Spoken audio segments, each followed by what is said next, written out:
ઝાલોદ સોમનાથ મંદિર સમિતિ દ્વારા આયોજિત કેદારનાથની સોમનાથ મહાદેવ મંદિર સુધી ભવ્ય કાવડ યાત્રા યોજાઈ આજ તારીખ 7/8/2025 ગુરુવારના રોજ બપોરે 12:30 સુધીમાં નગરપાલિકા દ્વારા કાવડ યાત્રીઓને ચાલવામાં તકલીફ ન પડે તે માટે કાવડ માર્ગ પર પાણી નાખવામાં આવ્યું હતું.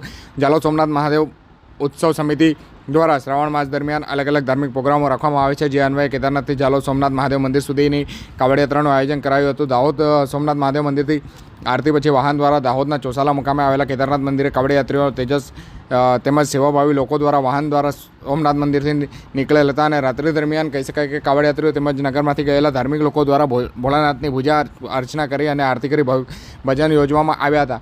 ભજનની રમઝટ મોડી રાત સુધી ચાલી હતી અને વહેલી સવારે કાવડ યાત્રીઓ ભોળાનાથના રથ સાથે પવિત્ર કાવડમાં જળ ભરી અને ઝાલોદ આવવા રવાના થયા હતા. કાવડ યાત્રા દરમિયાન કાવડ યાત્રીઓ દ્વારા બમ બોલે બોલે બમ બોલે ના નાદ સાથે વાતાવરણ ગુંજી દીધેલ હતું.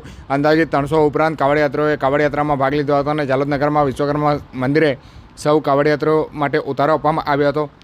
ત્યારબાદ અંદાજિત 12:30 સુધીમાં નગરના માર્ગો પર કાવડ યાત્રા નીકળી હતી અને આ કાવડ યાત્રાઓના પરિવારજનો સાથે ધાર્મિક ભજનો સાથે તેમજ ભોલે બમના નાદ સાથે ભવ્ય કાવડ યાત્રા નગરમાં અનેરું આકર્ષણ ઊભું કર્યું હતું. કાવડ યાત્રીઓને પગમાં ઠંડક મળે તે માટે ઝાલોદ નગરપાલિકા દ્વારા પાણીના ટેન્કર દ્વારા કાવડ માર્ગ પર પાણી નાખવામાં આવ્યું હતું અને છેલ્લે સોમનાથ મહાદેવ મંદિરે પહોંચી અને હર હર મહાદેવના નાદ સાથે પવિત્ર શિવલિંગ પર જળ ચડાવી અને સૌ કાવડ યાત્રીઓ ધન્યતા અનુભવી હતી.